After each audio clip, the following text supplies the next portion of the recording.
Yeah, so today we're doing a walkthrough with our designer, Anna. Anna and her husband, Eric, are also realtors in the Frederick market. But Anna has a good eye for design. They just did a flip out in Myersville, right? Yeah. Poplar. Yeah. Run us through the numbers on Poplar. What was that like for you guys? We bought it for $220, put about another like 120, 125 into it, and sold it for $435. That's how you do it. But what were some of the biggest lessons you guys learned from that flip? Definitely let the contractor run with all your subs. Don't try and sub everything out yourself. Just let the contractor roll with it. It's hard to put your trust in other people, especially contractors, but you got to do it, especially if you want it to be like passive income for you. With design, I think it's just the most important thing is to find what your buyer is going to be most excited about and don't cut corners on things like that, and then find ways to be creative to make sure that you're staying within your budget. 100%.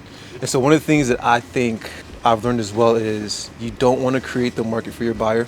The market's already been set with comps that you guys have pulled. You've seen the finishes. You've seen what buyers are buying. Go comp for comp. What do they have? But if you can add a nice little tweak that's not going to break your budget, do it, right? So that's exactly what you guys did at Poplar, right? Yeah. House looked awesome. That's why I brought Anna on board and wanted to get her input and thoughts on this house here. So we'll take you guys through. We're going to do a walkthrough of the property really quick. We're going to map out the 2 bathrooms, the laundry room, and the kitchen. And then we'll go and order some appliances and cabinets from Home Depot and go from there. How we doing, neighbor?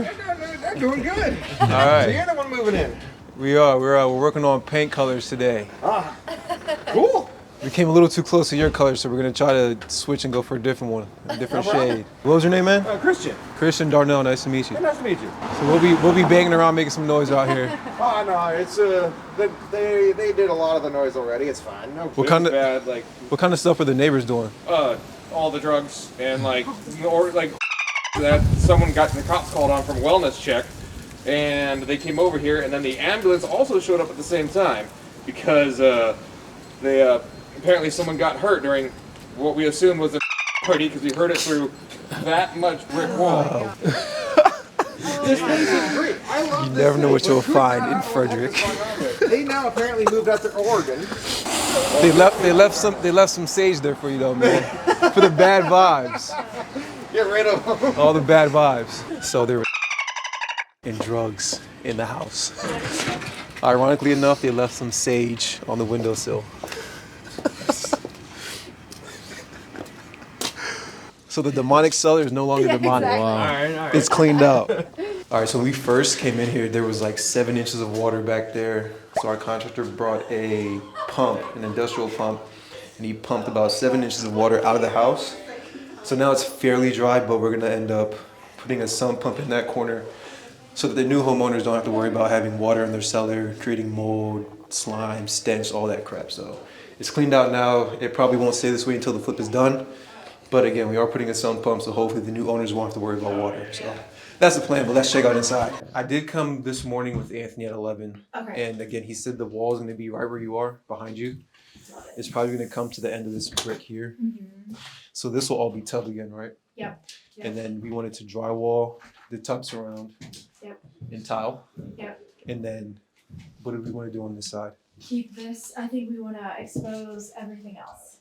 Brick. So, yep, brick everything else except for the tile. We'll obviously around that drywall it in and then just tile it, but keep the exposed on this wall and then the focal point too. So with your toilet and the vanity, the backdrop will be the brick. Okay. What are your thoughts on like whitewash or some sort of color on the brick, or just leave it natural? I like it natural. Okay. I'm not opposed to it. I think I was looking at more comps and there were houses that had like a lot of exposed brick. Mm-hmm. I'm not opposed to exposed brick, but doing it all throughout the house I think is kind of wild. So if we want to do it here, then I think maybe think about how we want to do smaller sections throughout the house, if that makes sense. Yeah. So the only place we have it exposed is here, and then maybe one place that we would not expose it could be in the laundry room. Okay, and then the attic, there's the 2 walls, I think you want to keep those brick. both brick. Mhm. Okay, and then do the rafters and Mhm. drywall. So in here, guys, we're doing a 5-foot tub. I think it's going to be either steel or ceramic with a cement bottom. And then we're going to do drywall around the tub surround, put tiling. We're going to open up and expose this back wall with all brick. and just like this wall here. And then like Anna said, we're gonna have the vanity, toilet, and then doors somewhere in the center here, outside of the way from the tub. So this will be like the mudroom slash full bath on the main level. And then built-ins here to mimic the already established slant from the stairwell. But with older homes like this, when you have fun angles, instead of getting rid of that, keep the character, but make it useful space. So me and Anthony talked a little bit, and I was telling him that to do an insert for the stackable, right? Yep. But the question I had for him was, if we can't punch through this for venting out the dryer, he might have to vent it out the side. Okay. So make the insert wide enough so that we can fit the tubing out Yeah. through the house, so it's not showing. Yep. And he was asking about what you wanted to do on here. Wainscoting. So wainscoting. Mm-hmm. It's like the most cost-effective element that you can do Okay. because you can just buy it in bulk. So it's going to be way more cost-effective than like shiplap or something like that, but it gets you the same look. Okay, so that's gonna go just to the wall or all the way down to the floor as well? I think to your point, when you were saying if you want to eliminate brick and not have it everywhere, this would be a perfect place to keep the brick hidden, and then let's just bring down the wainscoting all the way down. Got it. Now, So the wall's gonna be here, Eric. So this is gonna be the wall for the bathroom. Okay. It's gonna come straight down. Okay. This will be a little hallway. Well, this is gonna be the steps, but where you are and where Anna is the hallway. Yeah.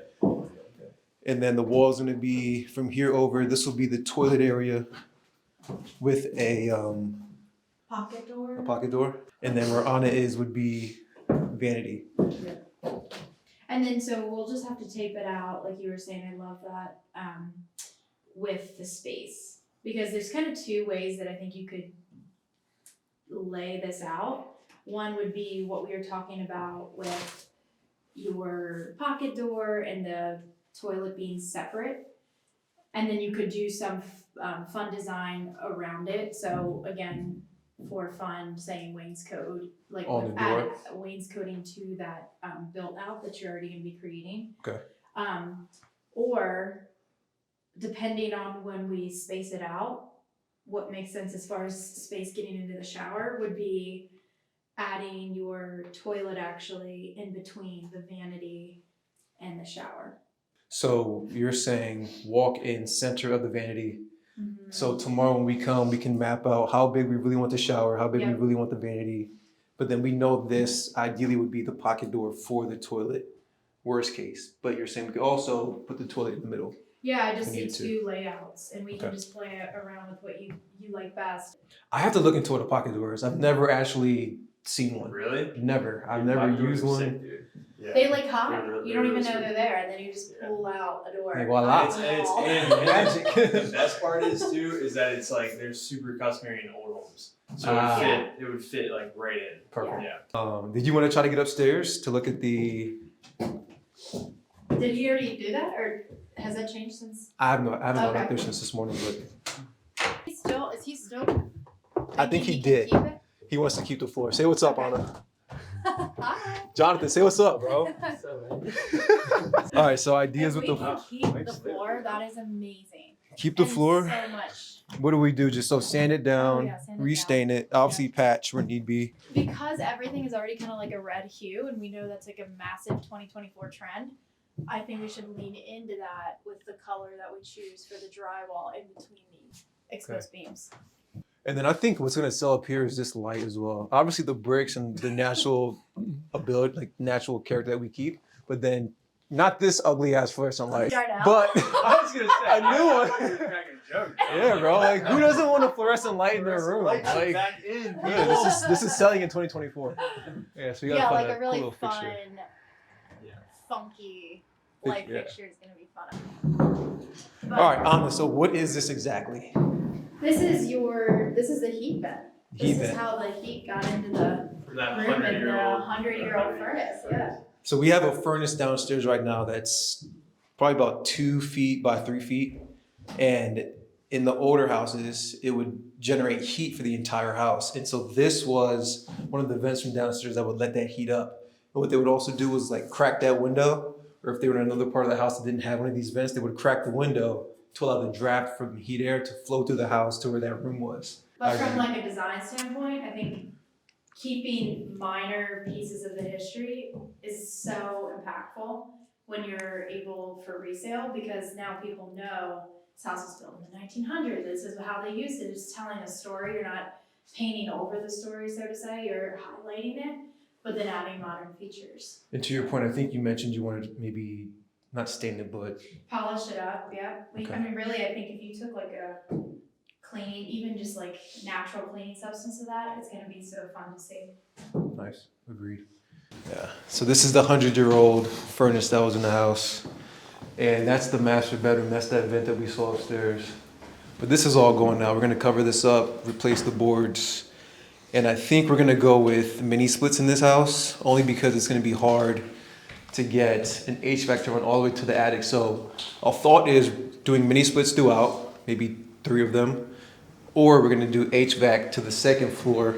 So put central AC on the first 2 floors, and then that 3rd floor have 1 mini split for that bedroom. So he's got his guy coming out, I think Tuesday, to do a walkthrough to see what the price would be, what that would look like, and then we'll go from there. So we got a few options.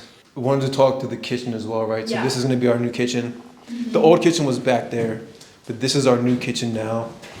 And this will probably be, this is gonna be the main cooking area. Gonna be what, stove? Yep. Oven Stove, range. sink by the window, obviously thinking about buyer psychology in that respect. And then your larger items like your fridge on this wall to kind of balance off your largest appliances in the kitchen. And then one way, so since this whole entire area is gonna be open, one thing that we wanted to do was add a beam. So this wall obviously wasn't structural when we took it down, so it can be a faux beam, and that'll kind of dictate where the room starts and stops for the kitchen. So that'll be a nice little antique historic feature that we add to the house. So what are some of the more popular design trends that you're seeing? Obviously 2024 just started, but like coming back into play now. Honestly, right now, 2024, a lot of the trends are 90s themed. So think like country club and cabana stripes, things like that. Like I was mentioning too, a huge trend right now is those red hues. So not like Valentine's Day red, but adding muted terracotta reds and things of that nature. So any way that you can tastefully add that from natural elements like a brick or stone, those are really, really big right now too. And I would also say pretty aggressive marble. So I we're like the starting marble. to see Like the more marble. like Victorian marble. That is really becoming a huge hit in 2024 as well. And then for this house, Anna mentioned that she wanted to do like a French theme. Can you walk us through what that kind of looks like in general? So I think a lot of what that looks like is funny enough, it's kind of in line with the trends right now. So that Okay. is more of your tastefully adding elements to the natural theme of the property. So the reason why I was saying French is because I think this naturally has that feel. So, you know, your open concept, and then we can, play with those marbles that are a little more aggressive. The red hues in the upstairs loft, all of those aspects that are just going to be, they all just kind of have as a whole, more of like a French style. Got it. Last question for you. You guys both have done flips, so I've done a flip. Where are you seeing a lot of flippers fail when it comes to their design aspect in their houses? Unfortunately, I think no one, well, I don't want to say no one, but a lot of times investors, they're looking to get in, get out quick, and design is like not really a thought at all. So when you're looking at those comparable properties, yes, it's so important to see what your competition is doing, but don't copy them, beat them. That's our philosophy. So, and also as an investor, your name is on that property. So we are super passionate about ensuring that, our clients' names is connected to integrity and honest work and quality. And all of that is 1000% design. A lot of times what you'll see with investment properties and things like that are more of your grayscale, and it's great, but that's like 2000s. So you just really do need to think about trends and what your current buyer is looking at, not what is on the sale rack at Home Depot. For sure. We beat the competition. I love that. I love that. Also to grayscale, like LVP floors, it's out. It's done. Stop doing it. It's cheap and affordable, but honestly, though, it's not the move. Well, and like it from a strategic standpoint too, it's interesting not only the psychology of your buyer, but the psychology of the realtor who is the fiduciary of that buyer. A lot of times that can actually raise red flags because your mind automatically thinks like, oh, this was done really quick. What are they hiding? Versus, wow, I'm so in love with this. I want to put in my best offer. Good point. So there's a lot of times, you know, I would even be guilty of that. If you see something that, you know, it's not to scale, or that the floor might be like a little chip here or there, you're like, what are they hiding? Let's try to dig deeper to the true story of this property. For sure. I feel like a lot of investors, they think, you know, I'm just going to do this as cheaply as possible, and they neglect like the little detailed stuff, or like, you know, if they just get the cheapest everything they possibly can. It's like they don't realize from the real estate side of things, like, you know, we who are bringing in buyers, like, we're gonna like sniff that stuff out. Like, we've been on hundreds of inspections at this point. Like, we know exactly what inspectors look for. So I mean, at the end of the day, like I always say, you want it to be a win-win for you and for the new buyer. Like, I mean, you don't want like, I mean, I'm a firm believer in like planting good seeds. Like, you don't want to like plant a bad seed where like, you know, there's something jacked up with the house and you're just trying to turn it over as cheap as possible. Like, you know, I mean, think of how bad you'd feel if something happened, like you put a family in there and something happened, you know what I mean? Like, so. I agree 100%. I'm huge on that because real estate is not like, it's about money.